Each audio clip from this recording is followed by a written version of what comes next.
We know that when you're dealing with any kind of long-term illness, it can really knock your confidence levels, especially in the world of work. It might be that you're just coming out of education and you're looking for your first job, or perhaps you've taken a leave of absence and you're looking to return to work after a period of ill health. But sometimes it can feel difficult for people to identify the skills that they still have to offer an employer and what makes them more employable, especially if managing your condition means you haven't been able to get all of the work experience you would like to, or perhaps the training or the education for that particular role.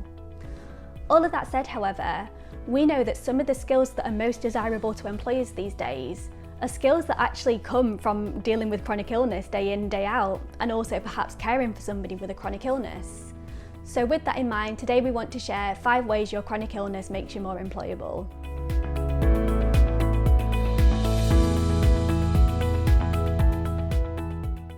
Number 1 is time management, and as anybody with a chronic illness will know, time management is absolutely essential when you're dealing with a fluctuating condition. You have good days and bad days, you have to be able to get the balance right between productivity and rest.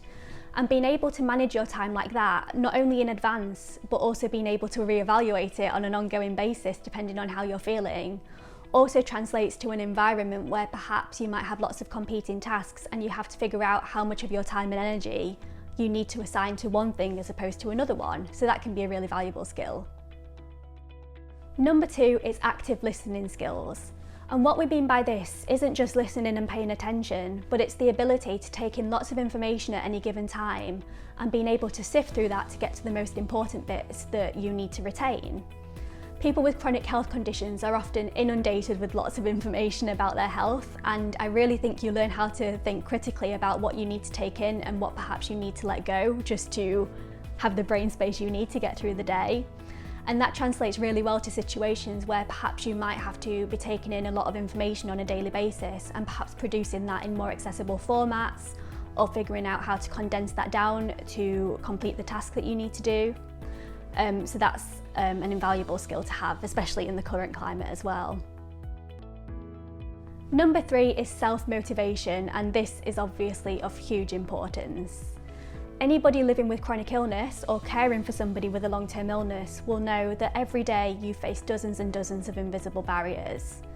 And often we don't give ourselves credit for just how much it can often take to keep on going while dealing with all of those invisible barriers, to keep your spirits up and to keep moving forward and being proactive about things. It's a skill that does come innately and becomes more and more natural as you gain experience with chronic illness.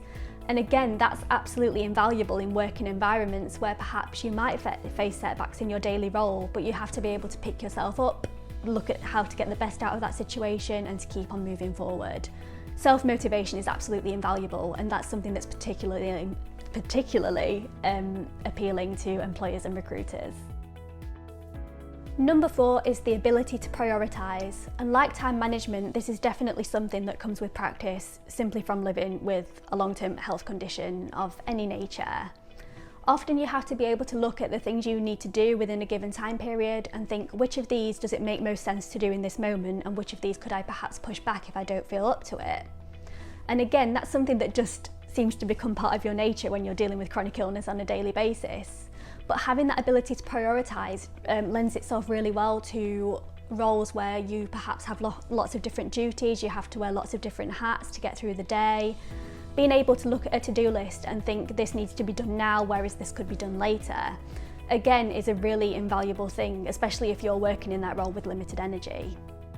And the final skill is empathy, and empathy is something we should never underestimate, because having the ability to relate to others and put yourself in their shoes is not only essential for having good relationships with co-workers and employers, but it can also help you to further the aims of the business or the organisation you're working for, perhaps better understand their target market, and just perform your job to the best of your ability. I think when you've dealt with something as life-changing as long-term illness, you really do understand empathy on a different level and you see the world in a different way. And I think this is one of those skills where you can really demonstrate through your own lived experience that you genuinely have empathy and you can genuinely understand the needs of others. And that's something that I think can really set you apart from other applicants as well, so don't undermine that. It's probably something you have in abundance, so don't be afraid to shout about it and really demonstrate that skill. And there we have it. That's just 5 of many, many ways that your chronic illness might actually make you more employable. So I hope this gives you a little confidence boost if you're looking for work at the minute. If you have any more examples of transferable skills or how you've used those in practice, we'd really love to hear them. And in the meantime, you can find out more about Astriid by visiting our website at www.astriid.org.